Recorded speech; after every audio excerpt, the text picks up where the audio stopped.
Hello, my name is Gabriel Vinderola. I am from Argentina. I'm researcher at CONICET, is our research council in Argentina, and I'm professor of microbiology at the National University of Littoral. And I'm in the board of directors from 2020, and presently I'm secretary.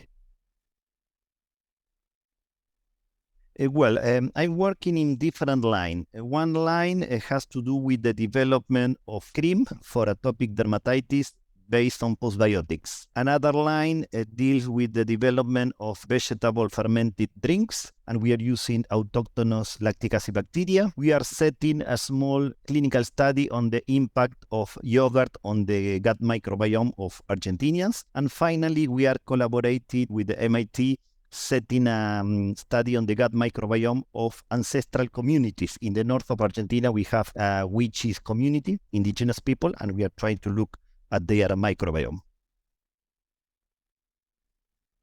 Well, I think my path, it was quite straightforward. I finished my PhD in 2002, the year that ISAPP was born, and I was already working in lactic acid bacteria. Then I went to make my postdoc in Tucumán, a province of Argentina, and I also involved in lactic acid bacteria and gut immune system. And from that on, I always was involved in this lactic acid bacteria, fermented foods, probiotic, microbiome. So I think I spent more than 25 years already working in the same topic.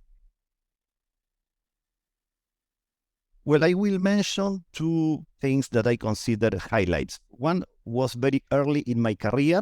It was 1999 that I participated in the development of a probiotic cheese, a cheese carrying probiotic bacteria that was not only the first one that was launched into the market in 1991, was not the first in Argentina, but also the first one in Latin America. I think that gave our group a lot of visibility. And the other highlight that is happening right now, and it has happened in the last 2 or 3 years, I would say since the pandemic, that devote a lot of my time in communicating science through Instagram account.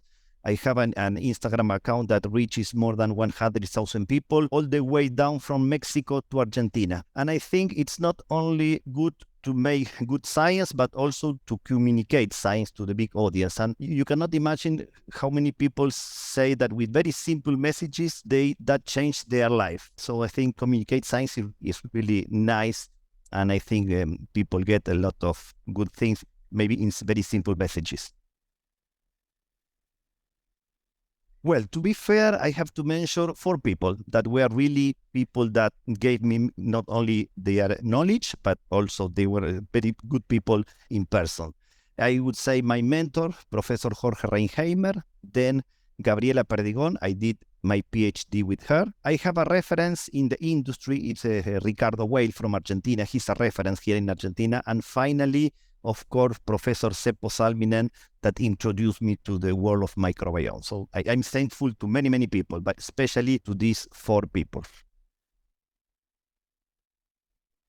Working in Argentina is really difficult to connect with people that make the big science, the big names that you see in the paper. So being part of ISAPP, I'm really thankful to this, because I was able to connect not only with persons of the board of directors, the members of the board of directors that are really great people, great scientists, but also in the annual meetings, I was able to meet people that I would have never met if I was not part of ISAPP. So I'm really thankful for the connection I got.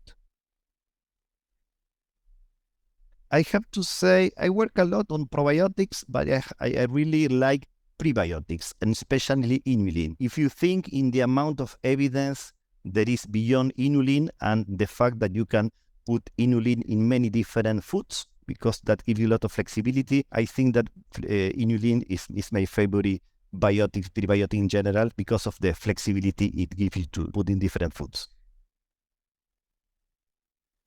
Well, this is connected to the previous question, and I have to say my favorite food is black beans. And I really like Brazilian culture. And if you go to Brazil, every day you will eat a little bit of what they call feijoada. And this is made with black beans.